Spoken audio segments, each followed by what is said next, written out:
반갑습니다. 오늘도 성장하는 모임을 하는 동네 언니입니다. 동네 언니의 일감 따오기 겸 100가지 도전기 중 첫 번째 도전 실패 사례가 나와서 카메라를 켰습니다. 책방 숙소 협업 실패 사례인데요. 이 영상에서는 여러분들에게 제안서를 준비하는 과정에서의 언니의 사고 흐름과 회고 과정을 보여드리도록 할 겁니다. 앞서 말씀드리면 한 가지 도전을 하고 결정이 나면 다음 도전을 하는 게 아니라 동시다발적으로 움직이고 있어요. 책 협찬 제안서를 돌리면서 책방 협업 제안서를 보냈고요.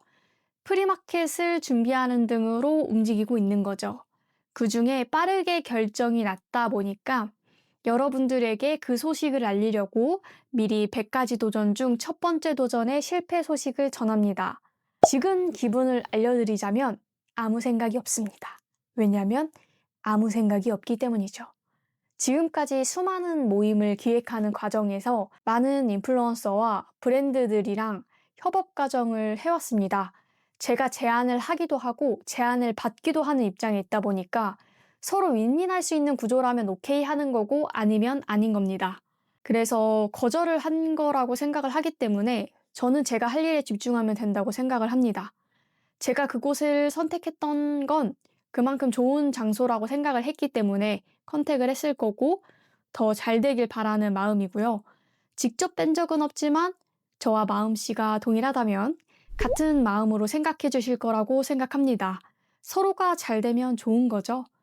제 가치는 제가 가장 잘 알기 때문에 알아보는 분이 알아볼 거라고 생각합니다. 상호는 알려드리지 않을 겁니다. 이유는 제가 알려드리지 않아도 이미 잘 되고 있으리라는 생각이 들어서입니다. 단지 제 사고 흐름만 알려드리는 부분이라 그 부분에만 집중을 해주시면 좋겠습니다.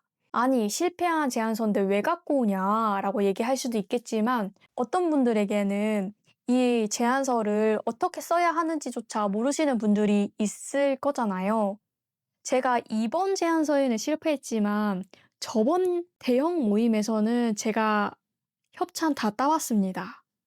그랬기 때문에 또 아예 경험이 없는 것은 아니라서 여러분들에게 그래도 꿀팁을 드리고자 가지고 온 거죠?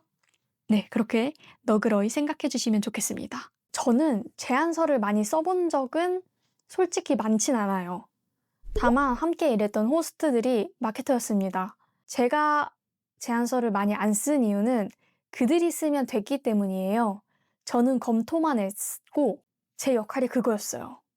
한 명은 굉장히 날카롭게 소구점을 찔러서 속을 명쾌하게 짚어내는 분이었고 한 명은 세일즈를 너무 잘하는 마케터였어요. 주로 대형 브랜드를 다루는 마케터였습니다.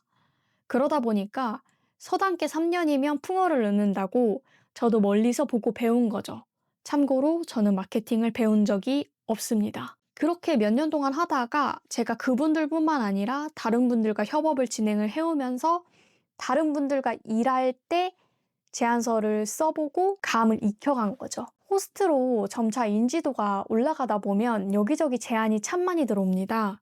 그러다 보니 저도 협찬을 받거나 협업을 할 때는 기준을 좀 세워놓는 편인데요.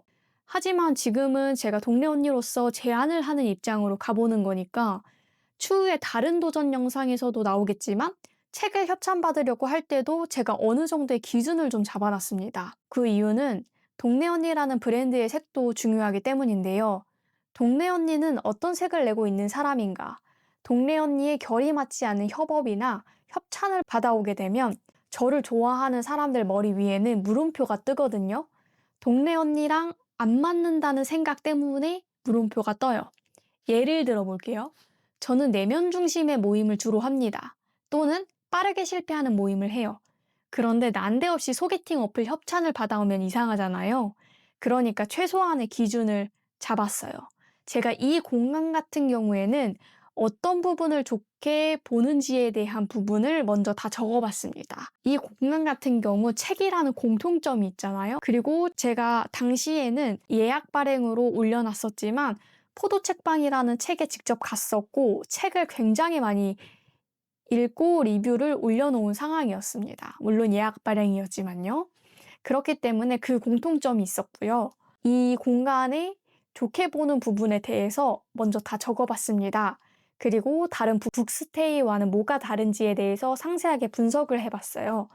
이미 제 주변에는 책을 많이 읽으시는 분들도 있고 그런 곳을 많이 다니시는 분들도 있으니 좀 더 디테일한 조언을 구하기가 편했죠. 그리고 저도 아는 부분이 있으니까요. 그 다음은 그 공간이 좋은데 더 잘 되기 위해서 뭐가 필요한지를 찾습니다. 예를 들어 리뷰들을 다 확인한다든지 유튜브를 다 찾아보는 거죠. 그리고 제가 가진 장점을 나열해요. 특히나 제가 들어가야만 할 수 있는 점을 찾는 거죠. 제가 장점으로 뽑을 수 있는 건 오프라인 기반이 탄탄하다는 거거든요. 그래서 유튜브에서도 제 모임에 오셨던 분들도 있고 아마 직접 뵌 분들도 많을 거예요. 왜냐하면 영상을 보고 연락이 오시는 게스트님들이 있거든요. 그리고 그걸 보고 모임에 오시는 분들도 있기 때문에 좋은 공간이라고 소개를 한다면 메리트가 있습니다. 저는 심지어 서울에서 움직이고 있고 성장에 목마른 사람들이라 번아웃이 오는 사람도 많기 때문에 쉬고 싶어 하는 분들도 굉장히 많이 있거든요. 그들이 쉬기엔 딱 좋죠. 거리상 서울에서 가까우면 더더욱 소개하기가 좋기 때문에 그 부분을 제안서에 녹였습니다. 물론 스레드 계정이 갑작스럽게 터지는 바람에 스레드 강조는 못했던 게 아쉬운 점이었죠. 여튼 결과는 실패다. 서로 조건이 맞지 않았습니다. 지금 그 외에도 성공 사례는 있는데 실패 사례 먼저 아쉽게도 공개하게 되었습니다. 하지만 그런대로 즐기며 다음 도전을 시작하려고 합니다. 앞으로 해야 할 많은 도전들이 있기 때문에 여기서 머무를 순 없고 또 다른 도전을 위해서 나아가고 더 많은 성공 사례로 찾아오도록 하겠습니다. 지금까지 서당기였습니다. 안녕.